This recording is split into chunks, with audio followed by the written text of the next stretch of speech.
Oi, gente, tudo bem? Eu sou Fernando Hayashi, ambassador da SIM, sou mestre e doutor em periodontia pela FOUSP, sou professor de pós-graduação em implantodontia da FOUNIP, de Sorocaba e de São Paulo. Vim aqui falar um pouco sobre o EpiCut, que é um sistema que tem chamado bastante atenção na implantodontia pelas suas qualidades.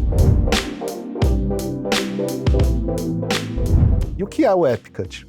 O EpiCut é um sistema que foi desenvolvido para situações desafiadoras, onde a gente precisa de ancoragem do implante. É lógico que ele é versátil, dá para usar em outras situações, mas principalmente nas situações mais complexas, a gente vai ter os melhores benefícios do sistema EpiCut. Então ele é um implante com roscas agressivas e tem uma versatilidade em termos de conexão. Você pode usar tanto o sistema Cone-Morse quanto o sistema de hexágono externo, que vai abranger, né, uma grande gama de soluções clínicas para a gente. É importante que a gente pegue o catálogo para que a gente não cometa erros básicos na utilização do EpiCut. Então, uma das coisas mais importantes é que a gente saiba trabalhar o tipo de osso que a gente vai instalar o nosso implante. Então, para alguns tipos de osso, a gente precisa de uma fresagem de um certo tipo e para outros, outro tipo de fresagem.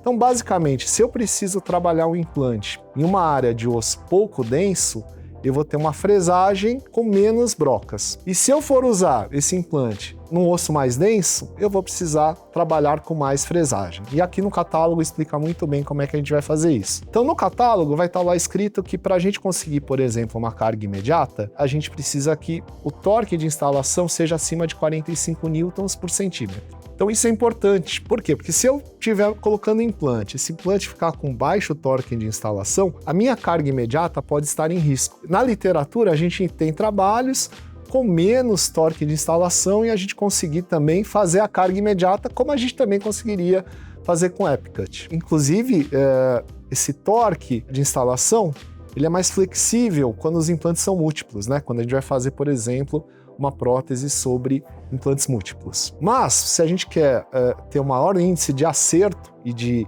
sucesso, é ideal que a gente coloque essas cargas imediatas em implantes com mais de 45 newtons por centímetro. A gente não pode confundir torque de instalação com estabilidade. É natural que a gente use como ferramenta para medir se o implante está firme ou não a nossa catraca, o nosso motor. Só que isso mede quanto parafuso o implante está entrando apertado dentro do osso. Então a gente vai torqueando. Esses 45 newtons significa o quê? Quer dizer que a gente está apertando, o implante está entrando e está difícil de colocar num grau de dificuldade de 45 newtons por centímetro. Porém, isso é torque. Isso não significa necessariamente estabilidade. Então, o que é estabilidade? Então, vamos supor que a gente vai colocar um parafuso numa parede. Vou lá, faço um furo fininho e com uma profundidade pequena. O diâmetro do furo é pequeno, mas o meu parafuso é largo e grande, comprido. Ele vai entrar apertado. Só que ele só vai entrar isso daqui. Então, quer dizer, ele está com alto torque, mas ele está estável? Será que se eu me pendurar nesse parafuso, esse parafuso não cai?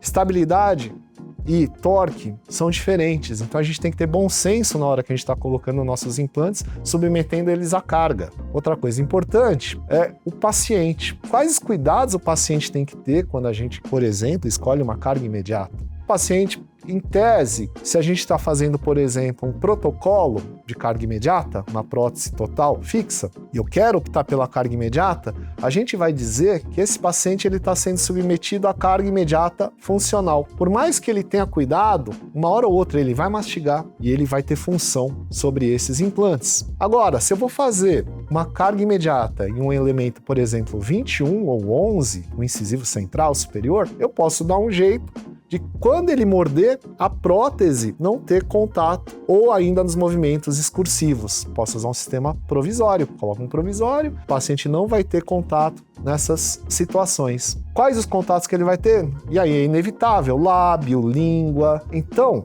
a gente chama isso de carga imediata não funcional. Nos casos parciais eu consigo ter esse cuidado, que os dentes protegem meu implante, mas nos casos totais eu não vou ter esse cuidado, então selecionar o paciente é muito importante. Se o paciente é bruxista, o ideal é evitar. Se ele tem bruxismo, a gente vai tentar evitar a carga imediata, e se não for possível, temos que dar alguma proteção para esses implantes. Torques pequenos de instalação em tese, também tomar bastante cuidado com a aplicação de forças. Por exemplo, num protocolo, né, uma carga imediata total, se os implantes distais, né, a gente achar que esse paciente pode ter algum problema de excesso de força, diminuir o cantilever, pelo menos num primeiro momento, ou usar uma prótese provisória fixa e depois de 6 meses ou 4 meses trocar por uma prótese do tipo protocolo definitiva. A gente tem que saber lidar com isso. Isso tudo vai fazer parte não só da ciência, mas também do bom senso. Você tendo ciência, bom senso, você vai ter bons resultados. Outra dica importante que acho interessante a gente falar é sobre o tratamento nano que um implante pode ter, né? A gente pode escolher um implante com nanosuperfície ou sem nanosuperfície. E a nanosuperfície tem mostrado algumas vantagens em relação aos implantes sem essa nanosuperfície. Então a gente tem uma osseointegração mais rápida, parece que pacientes com problemas sistêmicos vão se beneficiar da nanosuperfície. O grande barato do EpiCut é essa coisa de você conseguir bastante estabilidade. E às vezes a gente vai lá, segue o catálogo e de repente não atingimos o torque necessário. Então o que eu aconselho? Vamos lá, vamos usar o conceito de subfresagem, que é um conceito que se associa muito bem a carga imediata, né, a osteodensificação, por exemplo, e a gente vai lá, faz um furo, tenta colocar o implante. Nossa, o implante ainda não está entrando passivamente, está muito apertado.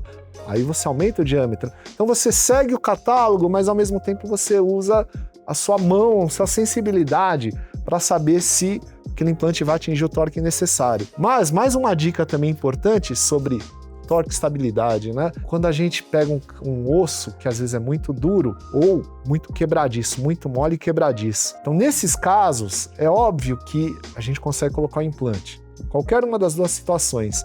Mas, às vezes, você está tentando, né, colocar o implante e gerar um aperto ósseo, e aí você não percebe que o osso pode estar rachando. Isso pode acontecer.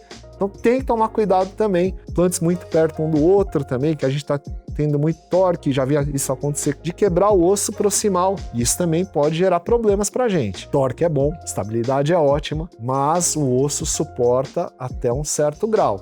Então a gente tem que ficar de olho para a gente também não ultrapassar o que o osso tem de resistência. Importante lembrar que assim oferece garantia vitalícia para os implantes e de 5 anos para os componentes, para caso de problemas de fabricação, algum defeito ou algum problema que você tenha durante ou após a instalação dos seus implantes e das próteses. Para mais informações, não esqueça de acessar lá o termo de garantia vitalícia que você vai encontrar no site da Sim. Espero que vocês tenham gostado deste conteúdo e que ele ajude vocês a terem mais sucesso na clínica. Não esqueçam de curtir, mandar suas dúvidas e se inscrever no canal.